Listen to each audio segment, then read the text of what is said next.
कश्यप सतयुग में जन्मा एक दैत्य राजा था जो अति पराक्रमी तथा शक्तिशाली था। उसका जन्म महर्षि कश्यप के कुल में हुआ था। साथ ही उसको भगवान ब्रह्मा से विचित्र वरदान मिला था। भगवान ब्रह्मा से मिले इसी वरदान के कारण स्वयं नारायण को मृत्यु लोक में अपना अवतार लेकर उसका वध करना पड़ा था। हिरण्यकश्यप के कुल में ही उसका पुत्र प्रहलाद विष्णु भक्त था, जो उसकी मृत्यु के पश्चात उसका उत्तराधिकारी बना था। आज हम आपको हिरण्यकश्यप की कहानी बताएंगे, जिसमें उसके जन्म से लेकर मृत्यु तक का संपूर्ण विवरण है। इसे पढ़कर आप जान पाएंगे कि हिरण्यकश्यप कौन था, व क्यों भगवान विष्णु ने उसका वध किया था। हिरण्यकश्यप कौन था? अपने पूर्व जन्म में हिरण्यकश्यप तथा उसका छोटा भाई हिरण्याक्ष भगवान विष्णु के वैकुंठ धाम के प्रहरी थे, जिनका नाम जय विजय था। एक दिन उन्होंने भगवान ब्रह्मा के 4 मानस पुत्रों का अपमान किया था तथा वैकुंठ में जाने से रोका था। तब उन्हें श्राप मिला था कि वे 3 जन्म तक असुर कुल में जन्म लेंगे तथा उनका वध भगवान विष्णु के हाथों होगा। इसलिए जय विजय का अगला जन्म हिरण्यकश्यप तथा हिरण्याक्ष के रूप में हुआ था। हिरण्यकश्यप तथा उसके भाई हिरण्याक्ष के माता पिता का नाम महर्षि कश्यप तथा दिति था। महर्षि कश्यप की कई पत्नियां थी, जिसमें से एक दिति थी। उसी के गर्भ से दैत्यों का जन्म हुआ था। दरअसल एक दिन दिति किसी कारणवश कामातुर हो उठी थी और उसने गलत तिथि में महर्षि कश्यप को संभोग के लिए कहा था। महर्षि कश्यप के मना करने के बाद भी जब दिति नहीं मानी तो दोनों के बीच संभोग हो गया। इसके परिणामस्वरूप 2 दैत्यों हिरण्यकश्यप तथा हिरण्याक्ष का जन्म हुआ। हिरण्यकश्यप का जन्म कहाँ हुआ था?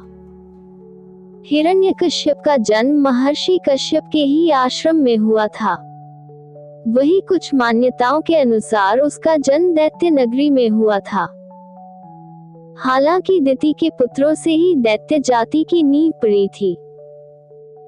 ऐसे में हिरण्यकश्यप ने ही अपने भाई हिरण्याक्ष के साथ मिलकर दैत्य नगरी बसाई थी। इसके बाद वह वहां का राजा बन गया था। इस तरह से हिरण्यकश्यप दैत्य नगरी का राजा था। हिरण्यकश्यप की पत्नी का नाम हिरण्यकश्यप का विवाह कयाधु नाम की स्त्री से हुआ था, जिससे उसे प्रहलाद नामक पुत्र की प्राप्ति हुई थी। यही पुत्र उसकी मृत्यु का कारण बना था। दरअसल जब हिरण्यकश्यप भगवान ब्रह्मा की तपस्या करने में लीन था, तो उस समय देवताओं ने उसकी नगरी पर आक्रमण करके वहां अपना शासन स्थापित कर लिया था। तब देवर्षि नारद मुनि ने कयाधु की रक्षा की थी और उसे अपने आश्रम में स्थान दिया था। वहीं पर हिरण्यकश्यप के पुत्र प्रहलाद का जन्म हुआ था।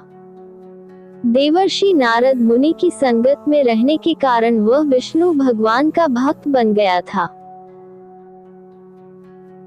हिरण्यकश्यप के भाई का वध जब हिरण्यकश्यप के छोटे भाई हिरण्याक्ष ने अपने अहंकार में पृथ्वी को समुद्र में डुबो दिया, तब भगवान नारायण ने अपना तृतीय अवतार वराह लेकर उसका वध कर दिया तथा पृथ्वी को समुद्र से निकाल दिया। अपने भाई की मृत्यु से हिरण्यकश्यप इतना ज्यादा क्रोधित हो गया था कि वह विष्णु से बदला लेना चाहता था। इस कारण उसने भगवान ब्रह्मा की कठिन तपस्या की। हिरण्यकश्यप की कहानी लगभग 100 वर्षों तक कठिन तपस्या करने के पश्चात हिरण्यकश्यप को भगवान ब्रह्मा ने दर्शन दिए। उसने वरदान मांगा कि उसकी मृत्यु भगवान ब्रह्मा के बनाए हुए किसी भी प्राणी से ना हो, फिर चाहे वह मनुष्य हो या पशु। इसके साथ ही उसकी मृत्यु न अस्त्र शस्त्र से, न दिन व रात में, न भवन के बाहर और न ही अंदर, न भूमि न आकाश में हो। इस वरदान को पाकर वह अत्यंत शक्तिशाली हो गया था। भगवान ब्रह्मा से यह वरदान पाकर उसने तीनों लोकों पर अधिकार कर लिया तथा इंद्र का भी आसन छीन लिया। जगह जगह उसने अधर्म के कार्य किए तथा ऋषि मुनियों की हत्याएं करवा दी।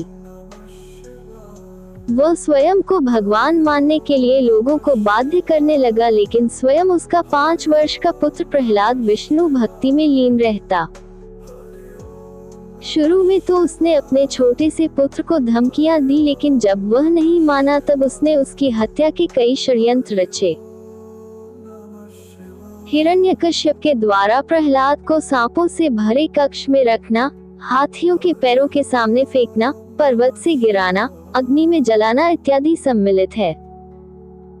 किंतु हर बार प्रहलाद की भगवान विष्णु के द्वारा रक्षा कर ली जाती थी।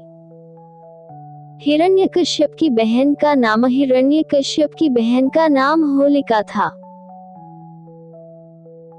होलिका को भगवान ब्रह्मा से वरदान प्राप्त था कि उसे कोई भी अग्नि में जला नहीं सकता। इसी का लाभ उठाकर हिरण्यकश्यप ने होलिका को कहा कि वह प्रहलाद को अपनी गोद में लेकर अग्नि में बैठ जाए, ताकि प्रहलाद वहां से भाग न सके और वह उसी अग्नि में जलकर खाक हो जाए। चूंकि होलिका को वरदान प्राप्त था, इसलिए वह प्रहलाद को अपनी गोद में लेकर अग्नि में बैठ गई।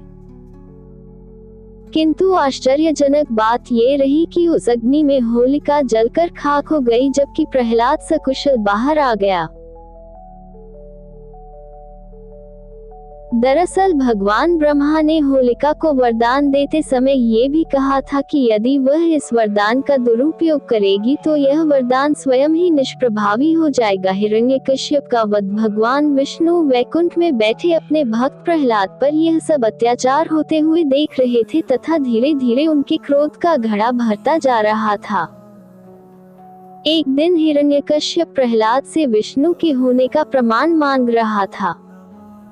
तब प्रहलाद ने कहा कि वे तो कण कण में हैं।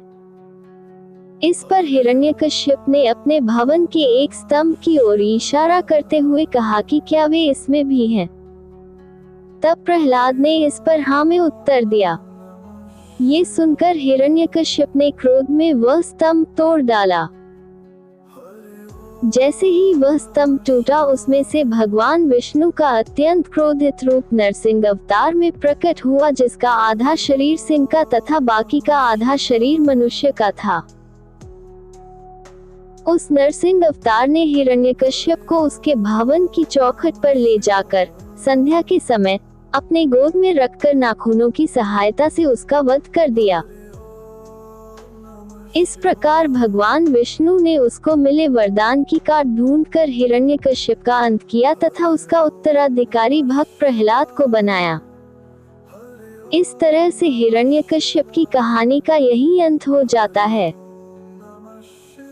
हिरण्यकश्यप का अगला जन्म चूंकि जय विजय को 3 बार राक्षस कुल में जन्म लेना था, जिनका वध भगवान विष्णु के अवतार के हाथों ही होना था।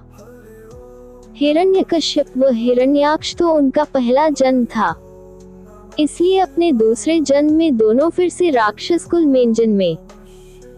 हिरण्यकश्यप का अगला जन्म महर्षि विश्रवा के कुल में रावण के रूप में हुआ था, जो कि लंका का राजा था। जबकि उसके छोटे भाई हिरण्याक्ष का जन्म अगले जन्म में भी उसके छोटे भाई कुंभकर्ण के रूप में हुआ था। इन दोनों का वध स्वयं भगवान विष्णु के ही अवतार श्री राम के हाथों हुआ था। हमारे चैनल को लाइक करें, सब्सक्राइब